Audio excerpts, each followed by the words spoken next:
So good day, everyone. The topic that I will be discussing today is the scholastic triumphs of Ateneo Manila in 1872 to 1877.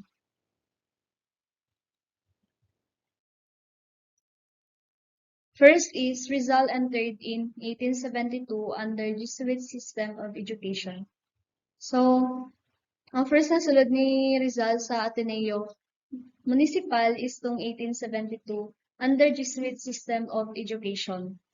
Ang Jesuit system of education gali kay nang ang ilang diri kay rigid discipline kag religious instruction. So when we say rigid discipline, ni siya ng strict nga disiplina sa mga bata para mas matrain ang ilang nga character when it comes to religious kag sa ilang nga pag-eskwela.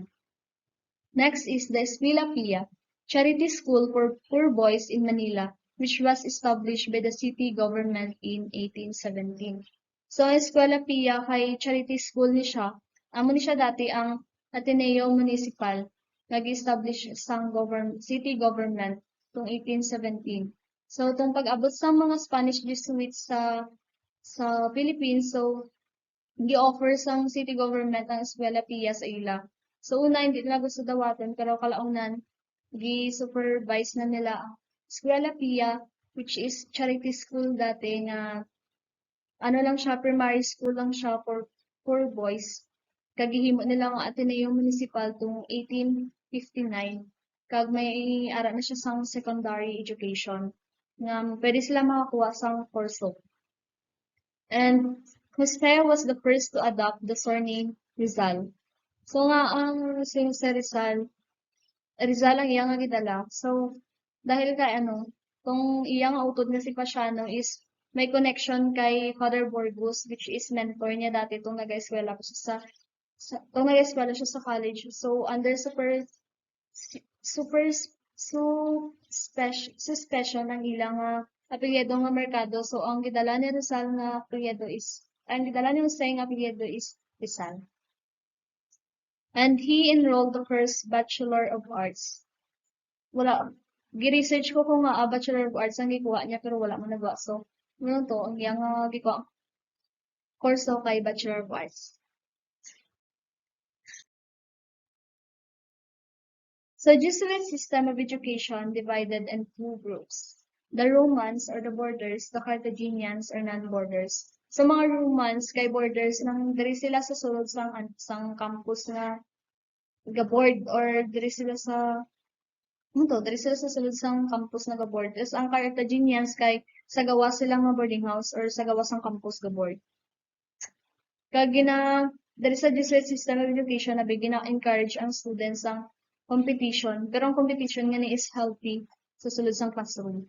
So may ara sila sang the best student which is the emperor, second best student tribune, third best student decurion, fourth best student centurion, fifth best student standard bearer. And the students fought for positions by challenging ones holding ranks.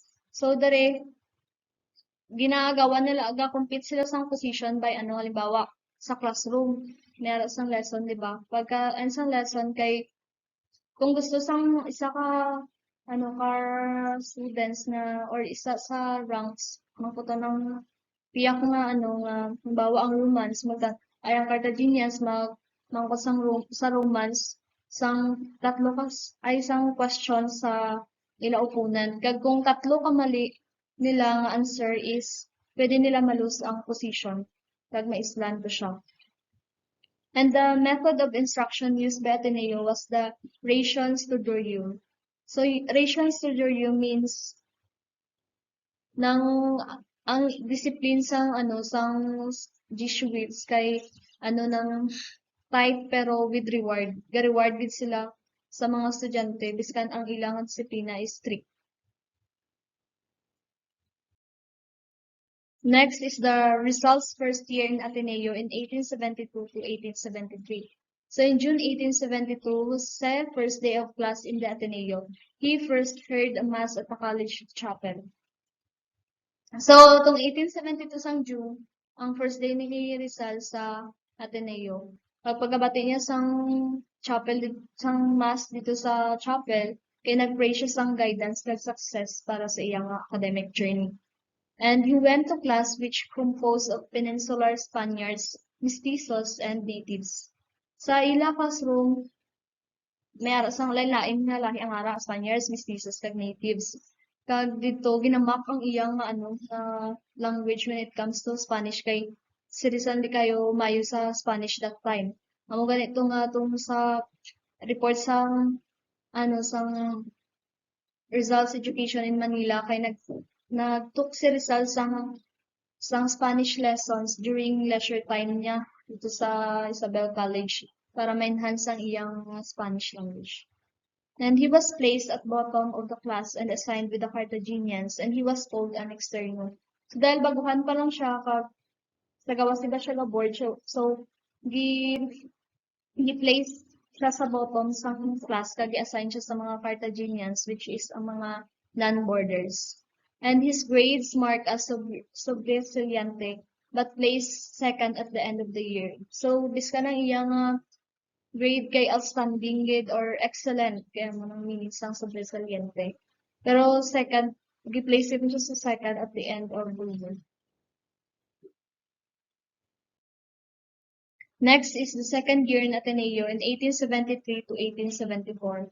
Rizal repented having neglected his studies the previous year. To regain his lost class leadership, Rizal studied harder. He became emperor. So, tong first niya nga, sa first year niya, nag-study man siya dito sa hard food. Kag naging, at the end of the month ito, naging emperor man siya. Pero, siguro, sa kadama niya nga, sa ginaisip niya, daw medyo na-neglect niya ang studies niya sa itong previous year lang mo to na-place siya as second. So, para ma-regain ang iyang na-lost na class leadership, nag-study gid siya harder kag naging emperor siya, which is best student sa sulod sang classroom. And at the end of the school year, Rizal received excellent grades in all subjects and a gold medal with scholastic honor. So, mga ka-bright si Rizal, kamadaman siya sang award kag may ara pa siya sang grabe ang iyang mga grades sa mga subjects which is excellent gid. Tapos nakakuha pa siya sang gold medal. Tapos bata pa siya sa nga time ha.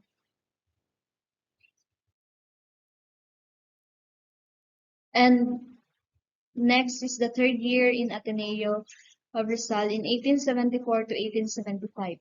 Rizal did not make an excellent showing in his studies as in previous year. So diri na ata ko na tong iyang ma'am nakulong. So mo to siguro hindi ko makafocus lang si Rizal. And his grades remained excellent in all subjects, but he won only one medal in Latin. He failed to win the medal in Spanish. So, biska na mo to natabo ang iyang mga grades kay excellent lang gyapon kay syempre bright din man siya. Pero isa lang ka medal ang iyang nadaugan, which is the Latin. Na-fail siya sa medal in Spanish kay hindi kayo mayo ang iyang Spanish. Wala siya nakuha sa medal. And at the end of the school year, he returned in Calamba.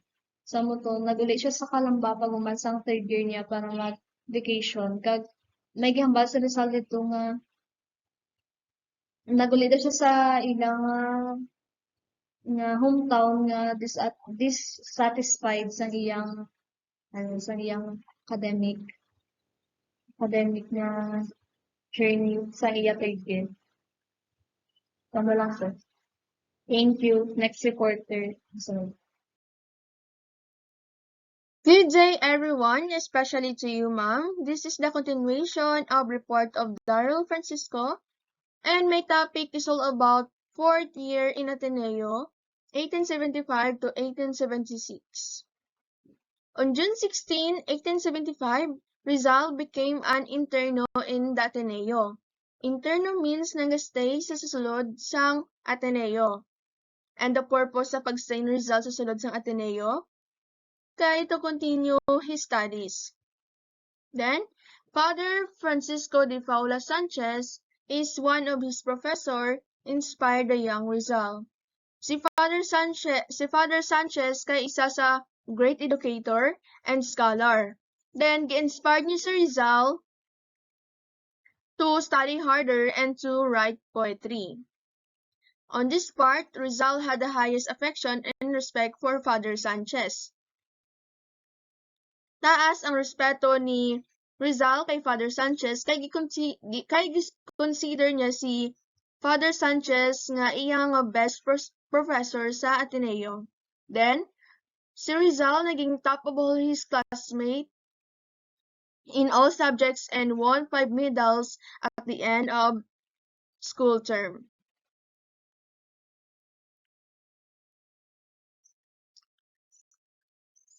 Next, the last year in Ateneo, 1876 to 1877, his studies continued to fare well. As a matter of fact, naging excelled si Rizal sa all subject. Then, the pride of Jesuit. Si Rizal was the most brilliant Athenian of this time, and he was truly the pride of Jesuit. Then, Rizal finished his last year at Ateneo by the blaze of glory. Then, he obtained the highest grade in all subjects like philosophy, physics, biology, chemistry, language, mineralogy, and etc. Then, si Rizal nag-graduate with highest honor. Noong March 23, 1877, by the age of 16 years old.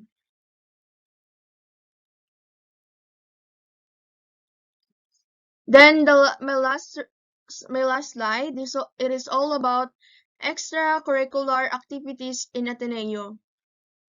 So, si Rizal, naging active siya in extracurricular activities sa Ateneo. Then, he called an emperor inside the classroom and naging campus leader man siya sa outside. Then, si Rizal, naging later secretary siya of a religious society, the Marian Congregation. And then, member of Academy of Spanish Literature and the Academy of Natural Sciences. So, amo ni yung mga example sa mga extracurricular ni Rizal sa Ateneo. Naging leader siya, naging emperor po siya sa Ateneo. Munang extracurricular niya. And that's all, ma'am. Thank you.